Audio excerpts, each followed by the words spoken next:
This has been one of the most unpredictable NFL seasons in recent memory. I mean, this award race has been changing every week, it feels like. But, we're halfway through the season, so let's go ahead and predict them. All right, McKay, first up, we got MVP, or maybe best quarterback nowadays. What do you got? I mean, if we're predicting what I think is going to happen, I'm going with Patrick Mahomes. I think that's the most likely situation. I personally do not think he should be in the top 3 for MVP, maybe not in the top 5. In my opinion, he's not a top 5 most valuable player to his team this season. But if I was making the award, I'd give it to Drake May, honestly. He's on an upward trajectory. It's a bit of a weird situation in New England. Like, they have a really easy schedule, but they're going to get the wins. They're going to get a high seed in the AFC. He's doing it where he is easily their best player on offense, especially. He's doing, who's their second best player? Like, Stephon Diggs.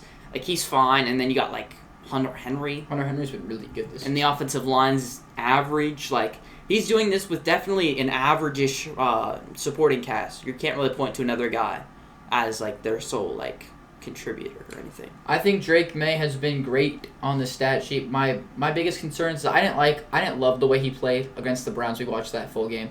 Obviously, he's a second-year quarterback. That's nothing to be concerned about. He's going to be an elite quarterback in this league for a long time. But I think maybe we're jumping the gun a little bit on these MVP talks or that sort of thing with Drake May. He's doing a lot that's very impressive, but we have to remember he might have played the bottom 5 defenses outside of the Cowboys already in his schedule, and he's still continuing to have the easiest strength of schedule for the remainder of this season.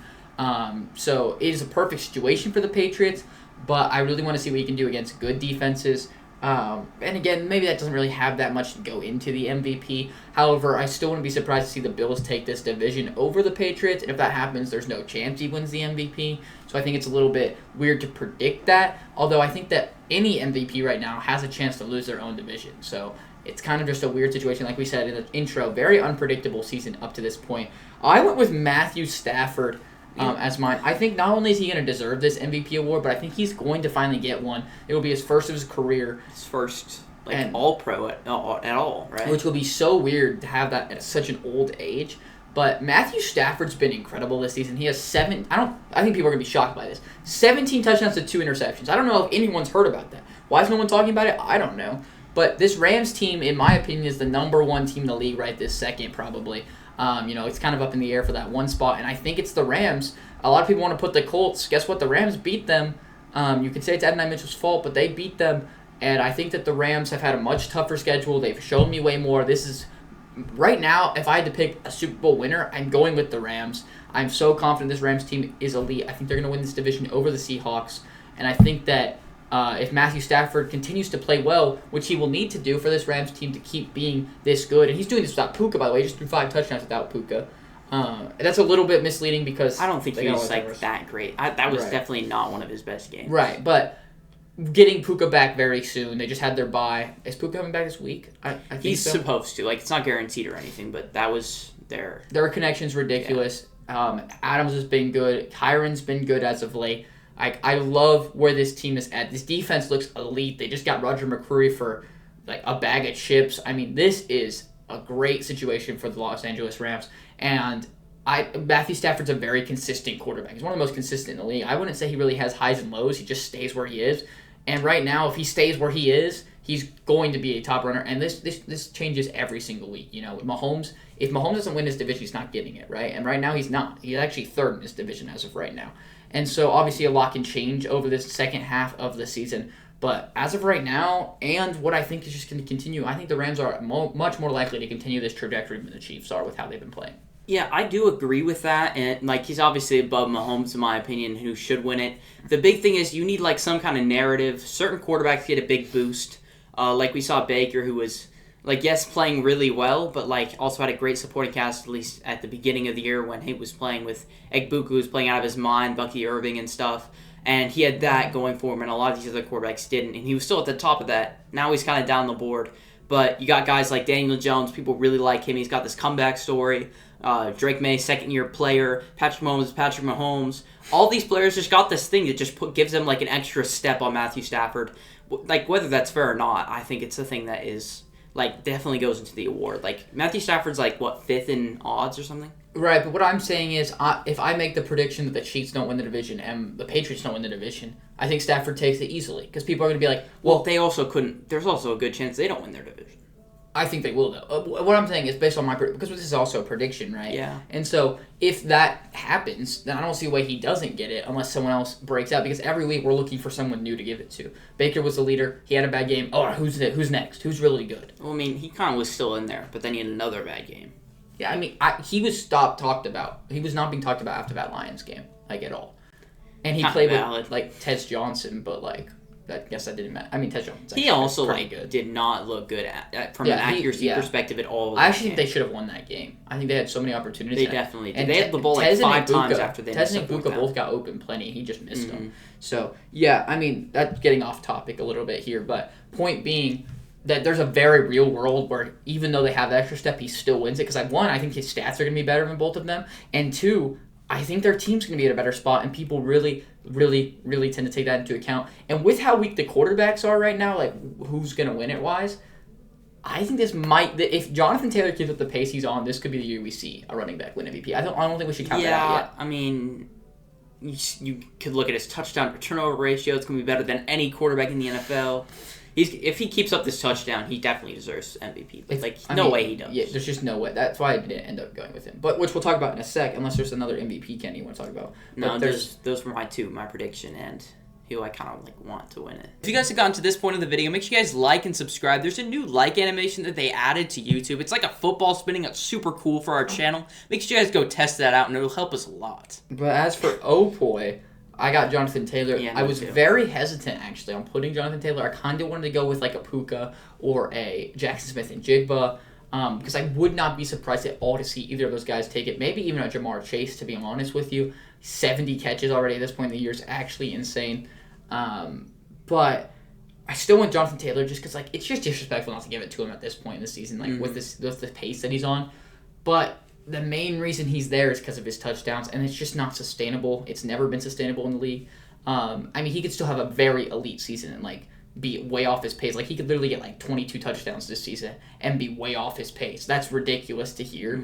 So he's still going to have a very elite season, and I think he will get it. But if the touchdowns dial back super hard and Jackson Smith and Jigba keeps up his pace, then I could see him sneaking it away from him. Yeah, I mean, I think this is a lot more of a conversation than the odds would say. I think he's minus 250. Which is insane. Which is, what is that? They're saying there's a 2/3 chance he gets his. I don't know exactly what that is. I don't know. It just means that it's more than 50-50. If you bet it, it's not going to give you very much money. Yeah. I think Bijan kind of had a chance, but last week was his chance to, like, actually jump into, like, a front runner. Well, yeah, but he played terrible. Yeah, I know. Like 20 yards or something. Something ridiculous like that. Bro sold my fantasy game. Yeah, it was horrible. Never going to forget him. Clearly Michael Penix on the really field. Matter. But, yeah, as I said, JSN's been having a crazy year. He just had his bye week, so now he's kind of like a week behind what he was before. And no one wants to talk about him because of that, I guess. Yeah, I don't know. But Puka's missed a few games, so he kind of has that.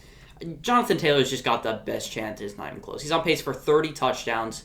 2,200 total yards. He's averaging 6 yards per carry with the most carries in the NFL. That's insane. What did Saquon have last year?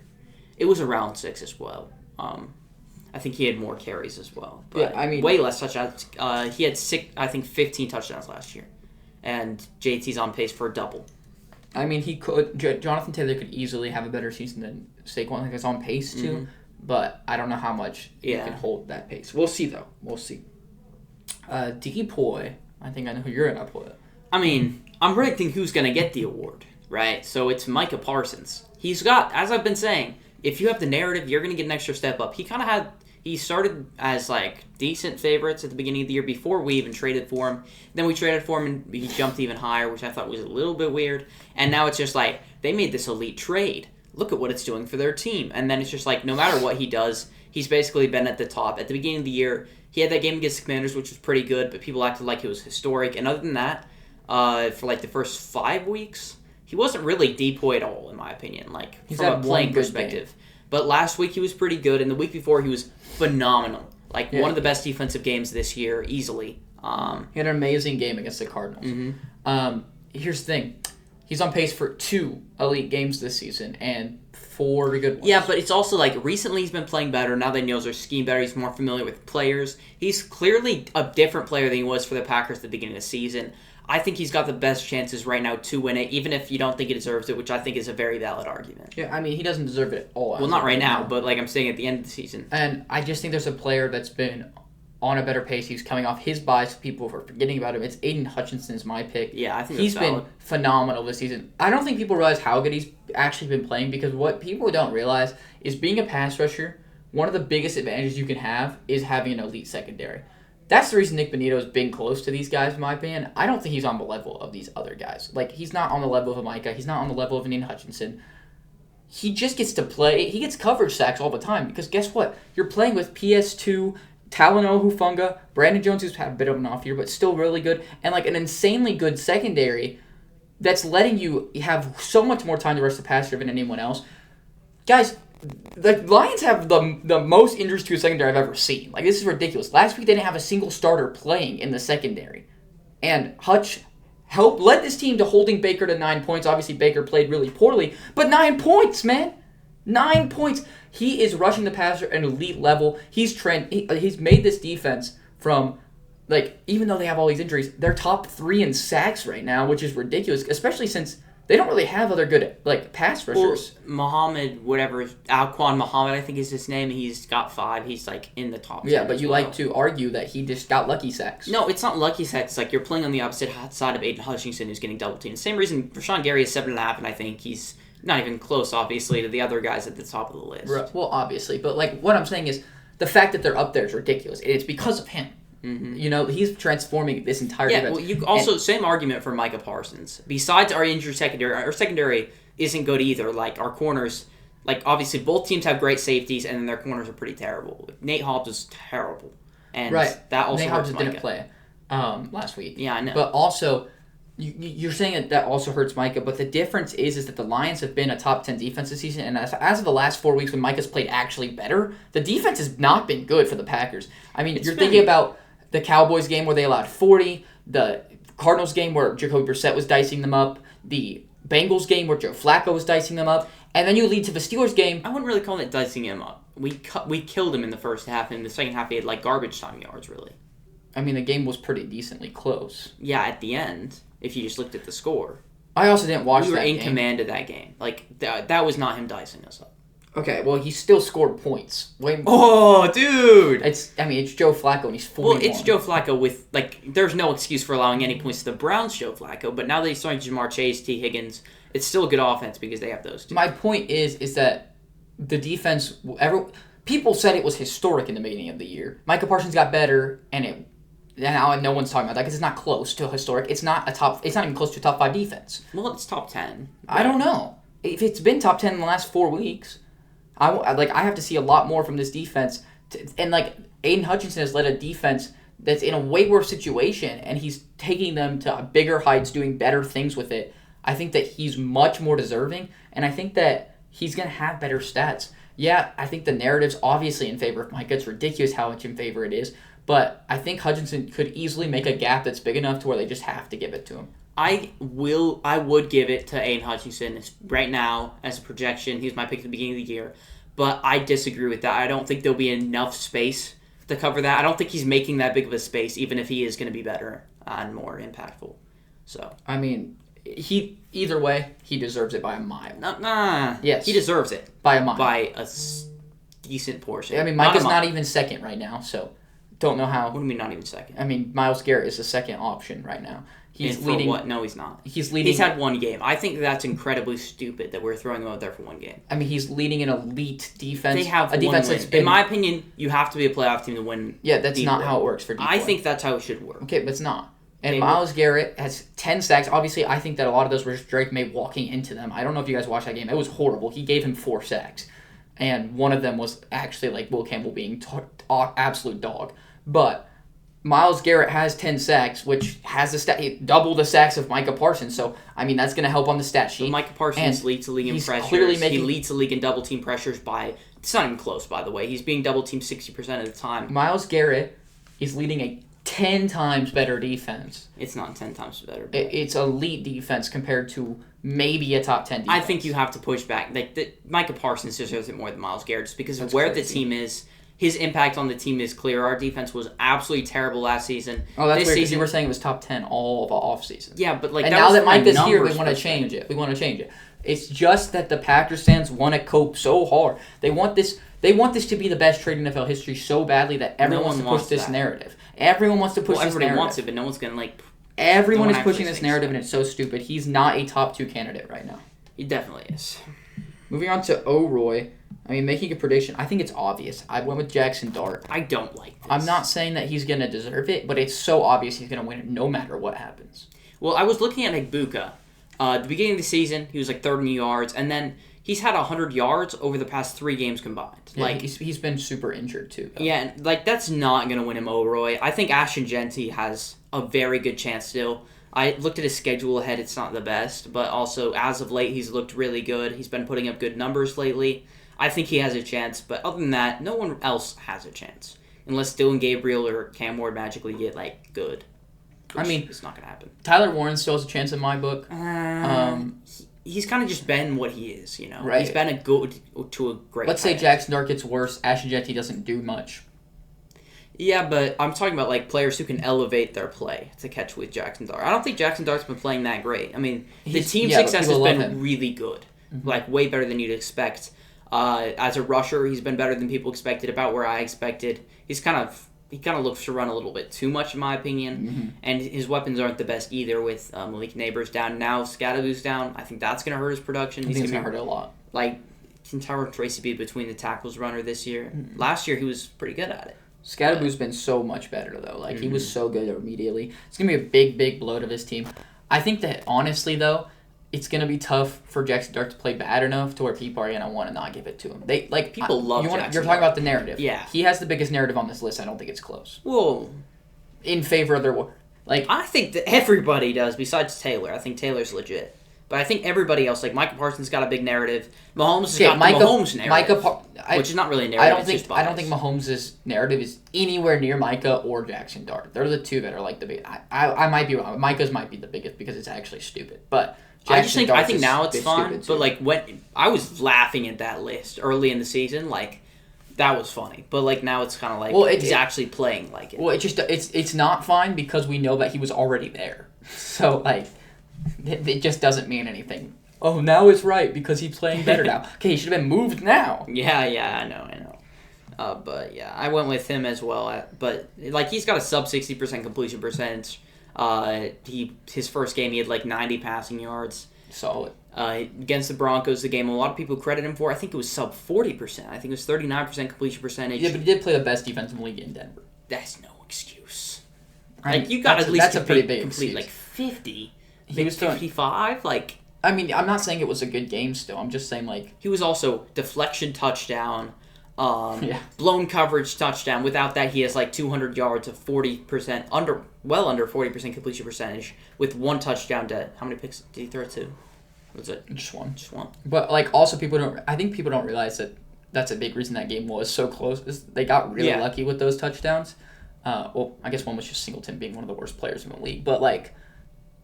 There was a lot of luck involved, and people just saw the game being so close and the crazy comeback. They're like, oh, it must not have been Jackson Dart's fault. He also dove a touchdown in at the end after a bogus PI call, and he went on a QB sneak. Oh, cool. Like those Giants fans are the same people that probably don't count push touchdowns. Right. Which is fine. I agree with that, but I'm just saying, like, you gotta call it both ways. Yeah.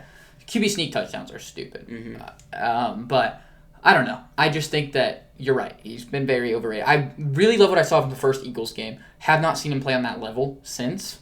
So we'll have to see how he does for the rest of the year, but I just think it's going to be really hard for them not to give it to him. I don't really mind him getting it just because there really hasn't been a, like last year and the year before, the races were insane. Right. There's just not like that guy that I would feel like super upset about. The last 2 years I've been very upset with who they gave it to. I think there's 5 guys last year that would deserve it. Puka and Bowers. Those were the guys I wanted the last 2 years. But like I said, last year there's probably 5 guys that like would run away with this competition. Nick, Daniels, Bowers, Thomas, and Neighbors. I don't know. Would Thomas run away with it? Yeah. Not right now. Not at this point. Brian Thomas had a really good end to the year. I'm saying based on what I'm projecting and what they ended with. I mean, we could still see that jump from someone, but yeah. D-Roy though, I'm interested to see who you have on this. I went with Abdul Carter. I did as well. He's cooking everybody in pressures among rookies. I saw a stat which this seems pretty cherry picked, and I'm kind of upset with some of the things they put in here. But it was like he's 7th in pressures among all players with no play action, no RPO, and no screens. Which getting rid of RPOs and screens, I don't mind, but like play action, like are we serious? Yeah. I think that's dumb. But he's near the top in pressures. That's really impressive. His pass rush win rate's good. He just hasn't finished it, hasn't gotten the sacks. But like we saw, Jared Verse getting a very legitimately deserved D-Roy with 5 sacks. Like I think he could end up with like 4 and get it. Yeah, especially with the D-Roy class.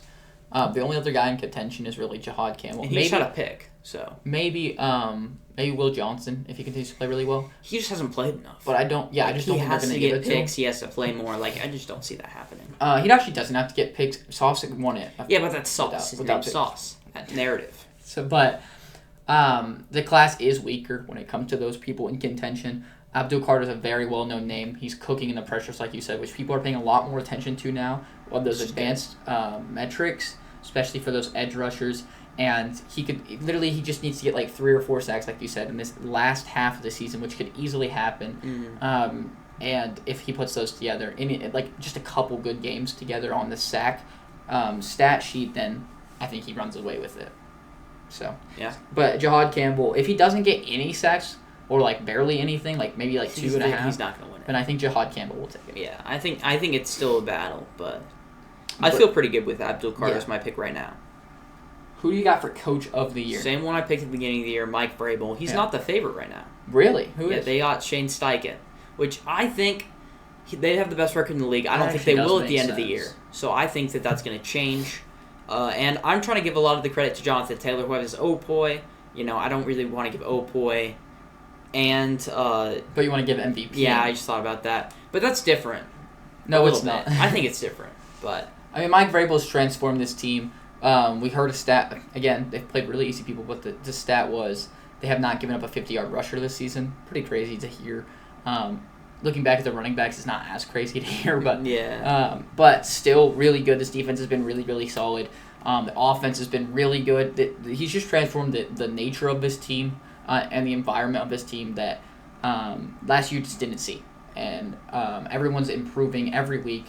I hate what he's doing with Travion Henderson. I put him in. He's clearly better. Averaged like 8 yards per carry last week. So hopefully they'll start playing him some more. Maybe help out my fantasy teams a little bit. But I'm on the verge of cutting him. He's the worst player on my. Yeah, I'm not cutting him after I saw last week. But it's kind of weird. I was on the verge of cutting him last week. So, but anyway, I do think the Patriots' schedule is just so easy that I think they're going to get the 5 seed, or like if they win the division, they'll get a higher seed. But I think if the Bills take it, I think I can see them getting the 5 seed pretty easily, 5 or 6. And if they do, such a big improvement from last year, I think they're going to give it to Mike Vrabel. He's well known. People love him. But Shane Steichen would be the other pick. I think it's only between those two. And like the guys who just barely get hired, the first-year coaches, obviously he's not like actually a first-year coach. First year with the team, we can see the team without him, the team with him, completely different. How many wins they get last year? They got the 4th overall pick, so they probably got like 4 or 5 wins. Mm-hmm. They already have more than that, so... Like, I don't know. I feel like it's pretty obvious. It should definitely be him. Yeah, it's going to be between those two, though, obviously. Imagine how mad Colts fans would be. Shane Steichen almost won his first year, but barely lost it to... And then loses again. Yeah, and loses again. That'd be rough. I think that it's going to be interesting to see how the Colts do playing real football teams. I hope they play real football teams soon. I haven't really looked at their schedule much. I know they played the Steelers this week who have looked horrible, so... I don't know. 3-point favorite. I think it's interesting, but... Comeback Player of the Year. This is such a weird one to predict. Well, you have to look at the odds to predict this one because there are certain players that are not eligible for Comeback Player of the Year. It's super weird. There are certain qualifications which don't make sense because we're allowing, like, Joe Flacco. Not sure how he fits it, but other people wouldn't. Geno Smith. Yeah. I don't know. I don't mind those guys winning it, but I think they need to be more obvious. I don't even think they've shown the criteria. So it just doesn't make any sense. But I went with Dak Prescott, current favorite. He was my pick at the beginning of the year. You called me stupid, I think. You said Aiden Hutchinson would win it. He's not in there. He's not even in the running because I guess he's winning Depoy. Who said that? I predicted him for Depoy, so he won't win it. Who said that? That was me. I said he would win both, and he will. He's still my pick. He's not going to win both. He's still my pick. He ain't winning because both. Here's the thing. First of all, this is the dumbest award to predict in sports. Like it's so stupid. Just add most improved. Bragging about it right now is ridiculous. Because ultimately, at the end of the day, This award was created. I don't know if y'all remember, like Alex Smith, for example, who's the best showcase of this, where he broke his leg in half and came back on the field. That's what this award is for. I think that is so stupid.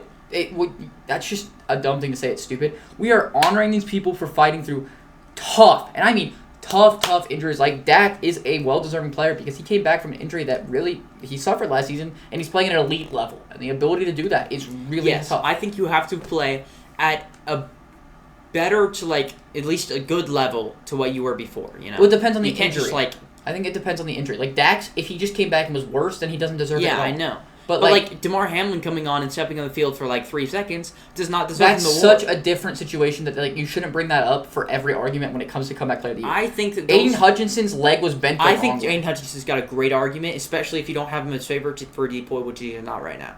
I don't care if you do, because even if he wins it, I think that's even more of an argument to say he deserves it. He deserves it more than Dak because he's been playing at a higher level for his position than Dak has. And his injury was way more gruesome, and he battled back and is playing at a higher level. I don't know how you can say that he doesn't deserve it over Dak. And I definitely think he should. This is an award that changes like the last 2 weeks of the season, so I don't care about the odds. Joe Flacco wasn't in the running until like 2 weeks before the season ended. Right. So I'm just gonna say Aiden Hutchinson because that's who far and away, it's not close, deserves it. I forget who's the other guy, but the one that just came back from being bad, and is it Darnold? Daniel Jones. Daniel Jones. If he gets Daniel Jones is on there. If he gets it, we need to get rid of the award. Shoot, there's another one. Christian McCaffrey was on there. I'm like you're like saying how stupid it is. That one's not bad. No, he came back from a really bad injury, but he came back and he's now worse than he's been in years. He's better than he was last year when he played. Not when he was looking good at the end of last year, and also that was half a game. He's still trying to be healthy. Like he wasn't healthy last year. So McCaffrey's been good this season. He's been fine. Like at the end of the day, you're saying it's stupid to like give an award to people who battle through really tough injuries. No, I think don't it's know why dumb. That's stupid. It's dumb if I got into the league, played one snap, tore my body in half, and then got it surgically put back together. I don't deserve an award because I played one more snap. But you wouldn't. No one would know who you were.